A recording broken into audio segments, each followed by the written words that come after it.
Você já saiu de uma reunião, de uma conversa ou de um evento social com aquela sensação estranha de que algo não foi bem, mas sem conseguir colocar o dedo exatamente no quê? A maioria das pessoas acha que credibilidade é construída com conquistas, diplomas ou cargos. Mas a ciência mostra uma coisa bem diferente. A sua credibilidade é formada, ou destruída, por comportamentos minúsculos que você repete todos os dias, muitas vezes sem ter a menor consciência disso. Hoje eu vou te mostrar 7 desses hábitos e, mais importante, como virar esse jogo a seu favor.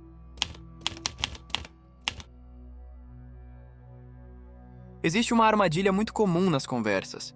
A pessoa fala com a mesma segurança sobre temas que ela estudou profundamente e sobre temas que ela nunca viveu. E sabe o que acontece? Quem está ouvindo percebe. Pode não comentar na hora, mas registra. Pesquisas em psicologia social mostram que pessoas que demonstram saber os limites do próprio conhecimento são percebidas como mais confiáveis do que aquelas que têm uma resposta para tudo. Isso se chama calibração epistêmica.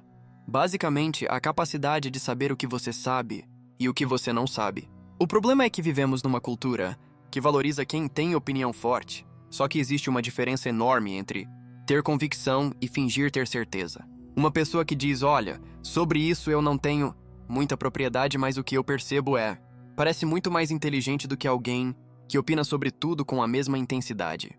O exercício aqui é simples. Antes de dar uma opinião forte sobre algo, se pergunte: eu tenho experiência real nisso? Ou estou apenas repetindo o que ouvi? Se for a segunda opção, reformule. Não é fraqueza, é inteligência.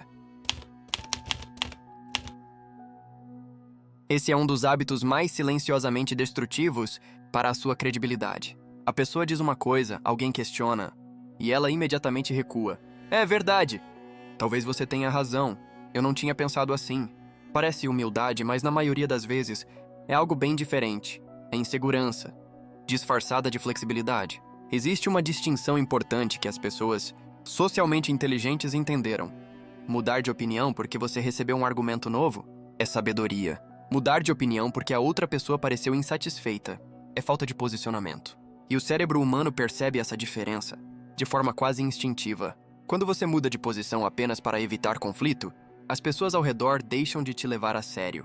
Começam a achar que qualquer coisa que você diz pode ser revertida com uma leve pressão, e aí sua palavra perde peso. A virada aqui é aprender a manter sua posição, com calma, sem agressividade. Algo como, entendo o seu ponto, mas continuo achando que... Ou, faz sentido o que você diz, só que minha experiência com isso me leva a uma conclusão diferente. Isso mostra consistência, e consistência é a base da credibilidade. A gente precisa pensar de forma mais estratégica. O importante é ter uma visão holística do processo. Temos que alinhar as expectativas para gerar valor. Você já ouviu frases assim? Provavelmente sim. E provavelmente saiu da conversa sem entender absolutamente nada de concreto. Existe um estudo fascinante da Universidade de Princeton que mostra que linguagem desnecessariamente complexa é associada a menor inteligência percebida, não maior. Ou seja, quando as pessoas forçam um vocabulário rebuscado ou usam jargões sem necessidade, quem escuta começa a suspeitar que a pessoa está escondendo a falta de clareza por trás das palavras. Pessoas realmente inteligentes conseguem explicar ideias complexas de forma simples. Isso exige muito mais domínio do que usar termos técnicos. Então, na prática, tente sempre se perguntar: se eu precisasse explicar isso para uma criança de 10 anos, como eu faria? Esse exercício te obriga a ser claro, e clareza gera confiança. Esse hábito começa de um lugar bom. A vontade de ajudar, de parecer competente, de não decepcionar. Mas o efeito é exatamente o oposto. Quando alguém promete sempre mais do que entrega, uma coisa começa a acontecer de forma gradual e irreversível. As pessoas param de acreditar no que essa pessoa diz. A psicologia chama isso de brecha entre expectativa e realidade. E toda vez que essa brecha se abre, um pequeno fragmento da sua credibilidade vai junto. Ao longo do tempo, as pessoas simplesmente param de contar com você, não porque você seja mal intencionado, mas porque aprenderam que seus compromissos são elásticos. A solução contraintuitiva é prometer menos e entregar mais. Se você acha que consegue fazer algo em 3 dias, fale 5. Se você entrega em 2, você virou uma pessoa confiável. Essa margem não é desonestidade. É inteligência emocional aplicada à gestão de expectativas. Alguém conta uma história e antes mesmo de terminar, outra pessoa já está dizendo: "Isso me lembra quando eu..." E a conversa muda de direção completamente. Alguém compartilha uma conquista e tem sempre alguém pronto para compartilhar uma conquista maior. Logo na sequência, isso tem um nome na psicologia social: sequestro de narrativa. E embora seja muito comum, tem um custo alto. As pessoas que fazem isso são percebidas como pouco empáticas e muito centradas em si mesmas. Com o tempo, as pessoas ao redor começam a compartilhar menos porque sabem que a conversa vai ser redirecionada.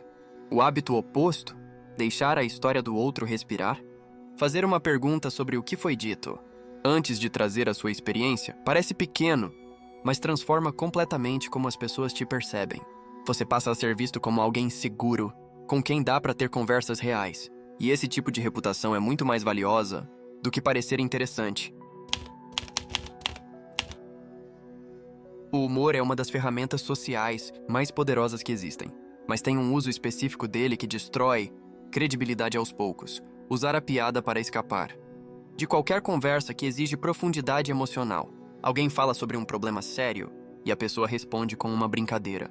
Alguém compartilha uma vulnerabilidade e a resposta é um comentário leve para aliviar o clima. Pode parecer gentileza, mas quem estava sendo vulnerável sente que foi esquivado. E isso gera um afastamento sutil, mas duradouro. Pesquisas sobre vínculos interpessoais mostram que a capacidade de ficar presente em momentos difíceis, sem tentar resolver, sem tentar aliviar, apenas ouvindo, é um dos fatores que mais constroem confiança entre pessoas. Então, da próxima vez que alguém compartilhar algo pesado, resista ao impulso de fazer graça. Às vezes, a melhor resposta é simplesmente: "Caramba, que situação difícil. Como você está se sentindo com isso?" Esse é talvez o mais corrosivo de todos. A reunião acontece, uma decisão é tomada, todo mundo parece alinhado. Mas depois, nos corredores, nas mensagens privadas, em conversas paralelas, a pessoa que ficou quieta na reunião começa a soltar o que realmente pensa. Isso cria uma reputação que, uma vez formada, é muito difícil de reverter. A de alguém que não é confiável. As pessoas começam a se perguntar: o que essa pessoa fala de mim quando não estou presente? E aí um distanciamento começa a acontecer, não de forma agressiva, mas silenciosa. A alternativa exige coragem, mas é a única que funciona.